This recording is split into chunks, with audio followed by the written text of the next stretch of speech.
Diana Taurasi and the WNBA hate Caitlin Clark. This is the DA. And I'm James the Greek. And this is Man Cave Sports.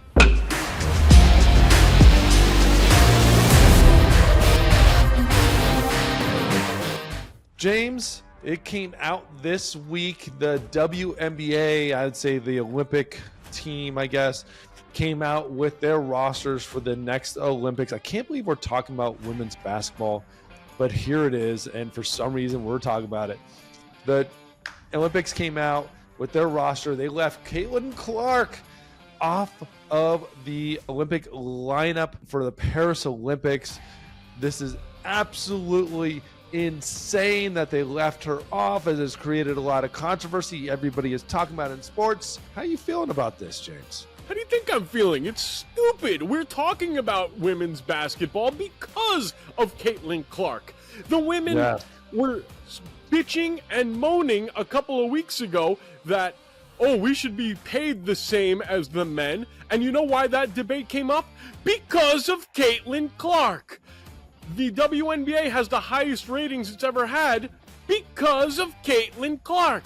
So when you have the opportunity to grow your game in the Olympics where the whole world can see that you have great players in the United States, you leave off the one person that people want to see, which would be Caitlin Clark. It is absolutely insane that they have a cash cow. Caitlin Clark is their cash cow. This is what they have been waiting for. This is what they have been complaining about. This is what they have been sought after this whole entire time, is to have a player that moves the needle like Caitlin Clark. And now you're being mean about it. Now you're being angry about it. Now you're being resentful about it. I don't even know what the word is, jealous. And you're leaving her off the roster. I cannot believe this. I'm still looking at this and thinking, why would you possibly do this? And what makes it even better is the Olympics come out with a quote basically from saying this is some issues with the veterans, that there were concerns that her fan base, and I'm kind of air quoting here, I'm kind of soft air quoting here, the fan base that is too ravenous and too excited about Caitlin Clark would be mad and disappointed that she didn't play a whole lot of minutes in the Olympics. So let's start there, James. Would you be mad if Caitlin Clark was coming off the bench during the Olympics? Personally, I don't give a shit either way because I'm not watching the WNBA because I don't think it's any good. That's another conversation. But do I care if Caitlin Clark is going to play 15 minutes or 7 minutes? No, I don't care, because at the end of the day, the only reason why I'm going to watch is to see her for those 7 or 15 minutes. I want to see what all the hype is about. But if there's no hype, and it's the same people that I got to watch in the Olympics 4 years ago, which I didn't watch, why the hell would I watch now? Exactly. Why would you watch now when no one watched it 4 years ago, when no one was following it 4 years ago? It's great. It's another feather in our cap. Olympic USA wins a gold medal. Pat yourselves on the back. Great job. Do we really care? No. Did it move the needle? Did anybody say, oh my God, things are changing? No. So you get a player, and you're saying the reason they're not going to make the Olympic teams because we don't know how the fan base would react in a completely hypothetical situation, by the way. I'm looking at this, and what I want to know from you, why do you think she didn't make the team? Because somebody pulled a Michael Jordan, like he did with Isaiah Thomas in '92, and says, I don't want her on the team, and thus she's left off the team. Now, I don't know who that is. Maybe it's Brittany Griner. Maybe she had time in the gulag to think about, who she wants on the Olympic team.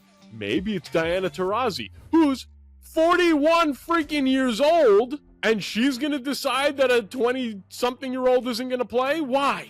It doesn't make any sense. So one thing I'm going to look at this and say, Diana Taurasi, I have to give her props, give her respect, that she is a Phoenix Mercury. I believe that's the team. Phoenix Mercury, they've named the street after her. She's won an MVP, been up there for top 10 MVP. I mean, numbers of years, rookie of the year, has brought championships here, has been an incredible WNBA player.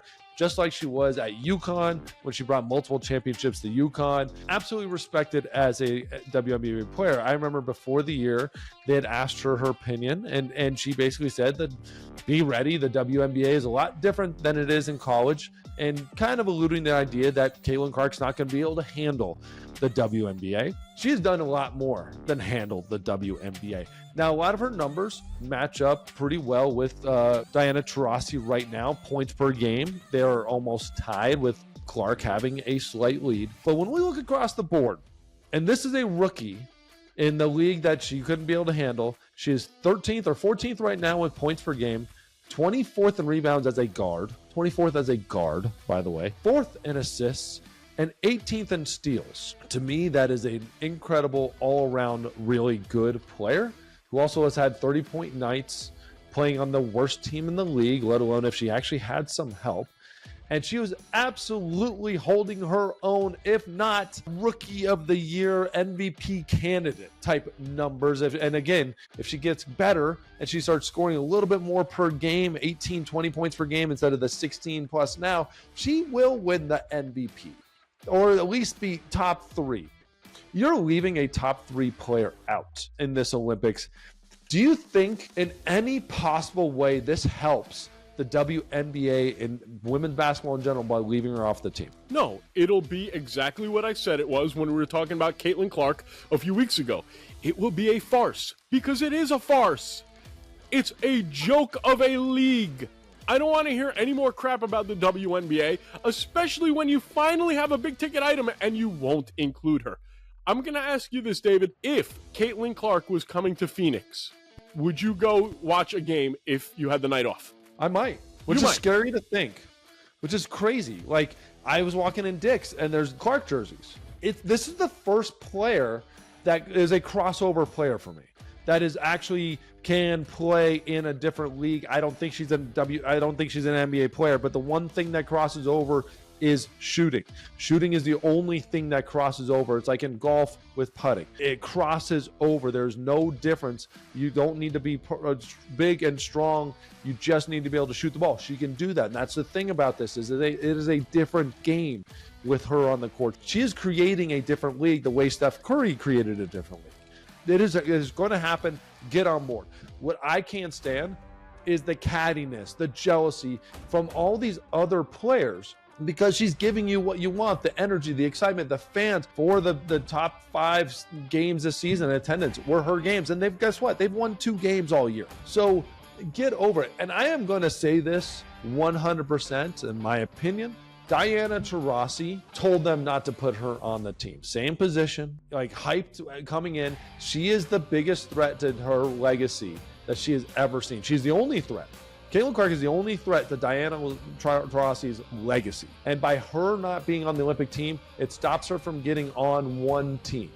And that's so she will never be able to match Diana Taurasi from an Olympic standpoint. She doesn't want to be on the same team as her, because she has put in her mind that Caitlin Clark gets more excitement, more fans, sells more jerseys, gets more of an energized fan base than Diana Taurasi ever did.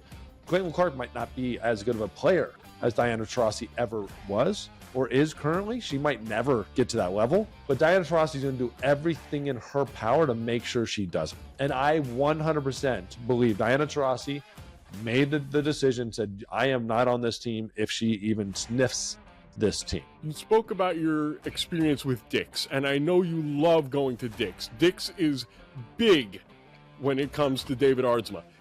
Did you see any Diana Taurasi jerseys there? I saw Mercury jerseys. I don't know if I didn't even look for one. I'll never look at one ever again.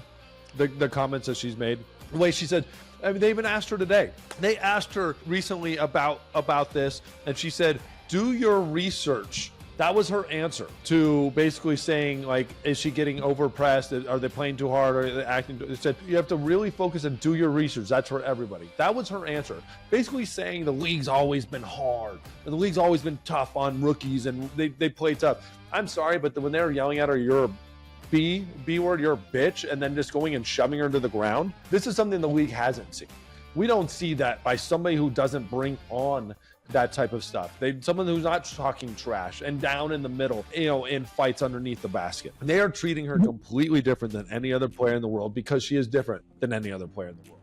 Where other leagues, the NBA, would be putting him on a pedestal. The other players would say, dude, this is a dude. Wemby, he is different. He is changing the game. His size, how long his limbs are, everything he is doing, it will change the game. You don't see anybody shoving him to the ground trying to hurt him on purpose. You don't see your teammates jump out there. The reason why we're not seeing the teammates defending her, because we've never seen anybody attack other girls like this in no reason situations. It's not a fight. She just walked over and attacked her, basically.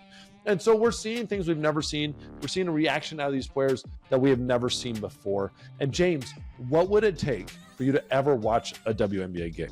I can't think of any reason for me to watch a WNBA game. Literally, I can't think of any reason why I would ever watch a WNBA game. But you know what? I'm going to say it. Bring on the tweets, everybody. Bring on the hate comments. I'm just going to say it. Women do not support each other. They are naturally catty. All they want to do is fight. I've seen the Real Housewives of Beverly Hills. I know that they don't like each other. They are all about girl power as long as they're the ones who are getting the power. They don't want to see anybody else get any power. And that's what's going on with Diana Taurasi. Virtual mic drop, because if it was a real mic drop, we wouldn't be able to continue the show. I absolutely agree with you. I think this is a Diana Taurasi issue. I think this is her controlling the league, controlling the decisions, and I think it is a purposeful 100% to knock her, to keep her out from being able to beat Diana Taurasi's records. At the end of the day, I don't think it'll matter. I think Caitlin Clark is going to blow everything Diana Taurasi's ever done out of the water. She might not actually beat her as a better player, but I think just the fan base following, everything is going to beat her. And it's going to be so fun doing it. So let us know what you think. 1, do you even watch the WNBA? 2, was this Diana Taurasi's doing? Or if you have a better idea, let us know. Again, the DA, James the Greek, is Man Cave Sports. If you enjoyed this video, make sure you click the like button.